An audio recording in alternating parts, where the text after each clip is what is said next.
For goodness sakes. As much as I love the Highlanders, a TV series, to see you two come out to that tune just really irks me. Do you have anything that you could possibly add to this discussion? Because if I were to have a birthday party, you two would never be there.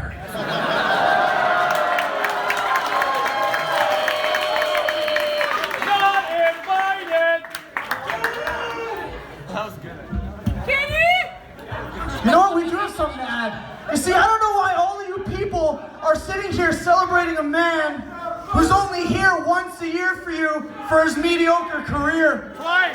And all of these people who have retired 6 times over.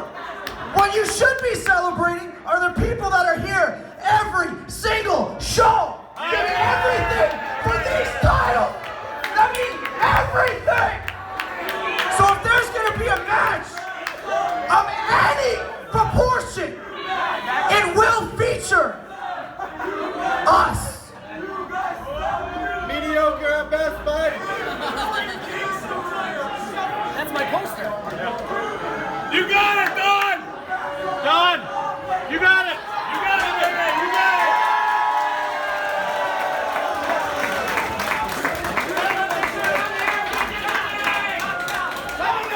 Hi guys. You know, it's been well established that I went away from the business for about 15 years and came back, and it would appear that someone decided to let the marks in the business. You're the what? You're the champs? Are you the champs? The champion of your mother's basement where you live, kid? Can I just, listen, as we all know, I'm the invisible hand of pro wrestling, New Japan, Impact, I do it all. But I'm all about coaching, so let me coach you two kids up a little bit. I'm going to introduce you to a couple of fancy terms you may not know. Weightlifting. Term number 2. Tanning bed. Hey! Hey! Hey! Hey! Hey! What was that piece you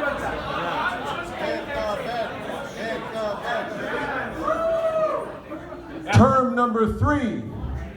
Diet. I'm sorry, I don't mean a heel, but I come out here, I mean, I'm used to being around Brian Cage. Yeah. I'm used to being around Kenny Omega. I'm used to being around Chris Jericho.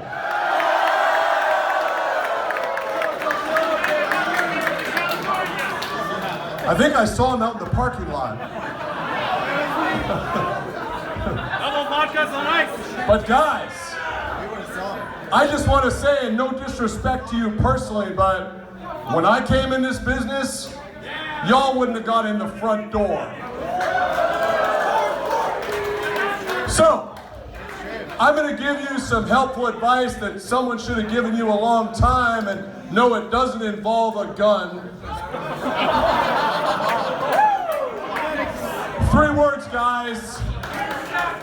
Quit the business.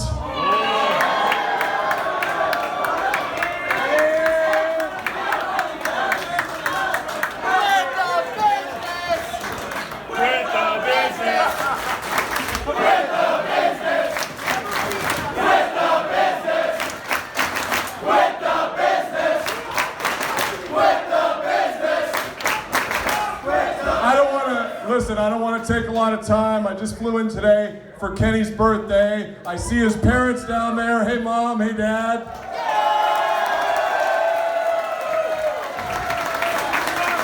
Tony Condello guarding the cake, ladies and gentlemen.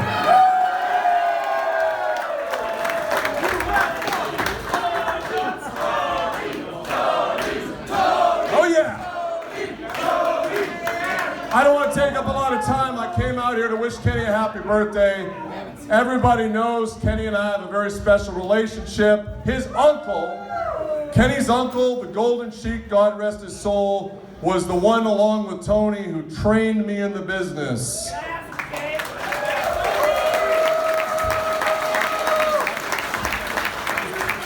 In fact, Kenny's uncle, the Golden Sheik, was my manager when I broke into the business, and he and I went up and down the road, and I learned an awful lot from him. So I still remember very fondly the day, must have been, God, almost 18 years ago, Kenny, when this skinny, nerdy-looking kid with curly blonde hair came into one of my shows, and he said, "No one will give me a chance. No one will let me wrestle. I just want to wrestle." And I saw something at that moment, and I said, "You know what, kid?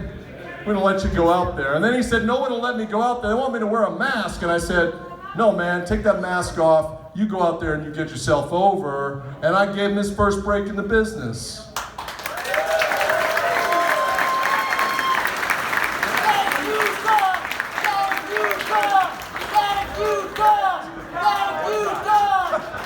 One guy. And I think back about that day, Kenny, and I think about how far you've come from that nerdy 15-year-old kid who just wanted to wrestle. I think about the fact that you're now the IWGP heavyweight champion.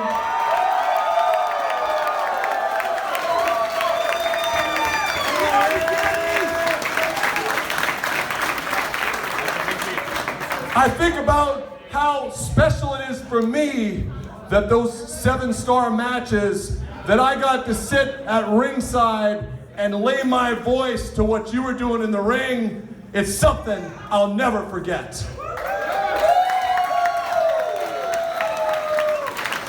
And listen, one last thing, Kenny. I know it's an emotional night for you. Listen, come here. Not yet. I got one more thing to say. So Kenny, when I think back on that day you came through my door and I gave you that break when no one else would, I think back on that day as the worst goddamn day of my life.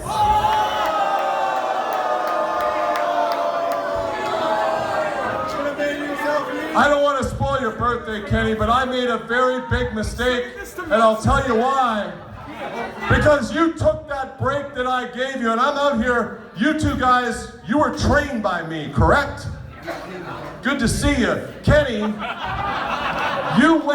you took that break I gave you, and what have you done? You wrestled a little girl.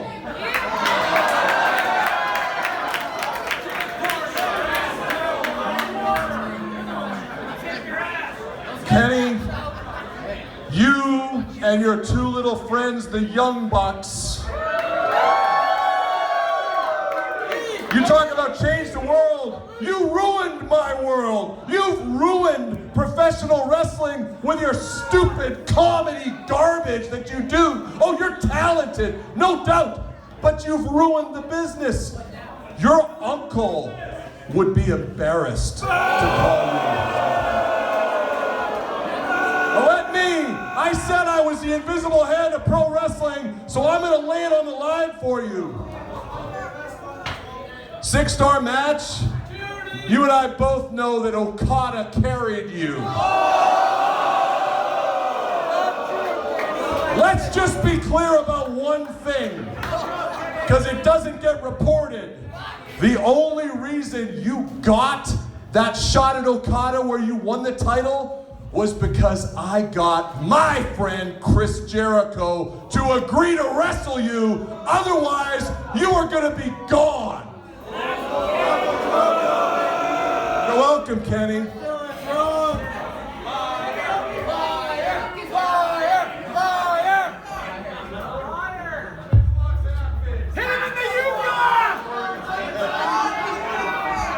Without me, there's no main event at the Tokyo Dome because I begged Chris Jericho. Chris Jericho said, "Who the hell is Kenny Omega?"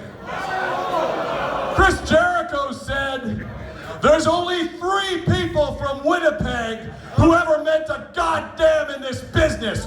Roddy Piper, Chris Jericho, and Don, by God, Callis."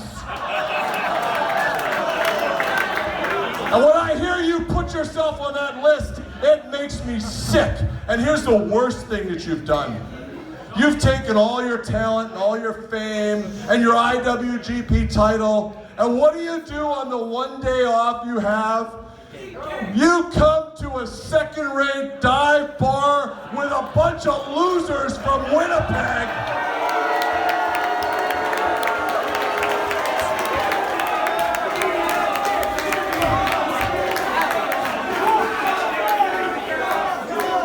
What kind of an IWGP champion wrestles in front of a bunch of unemployed loser marks on his day off?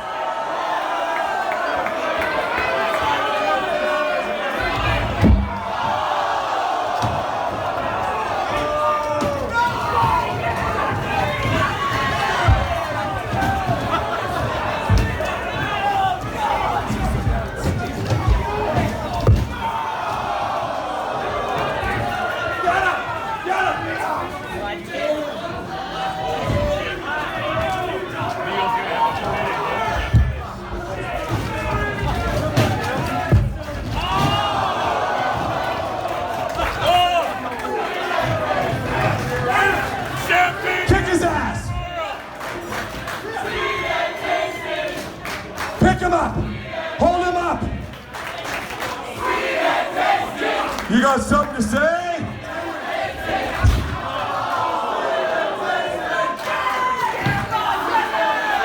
Hold him up!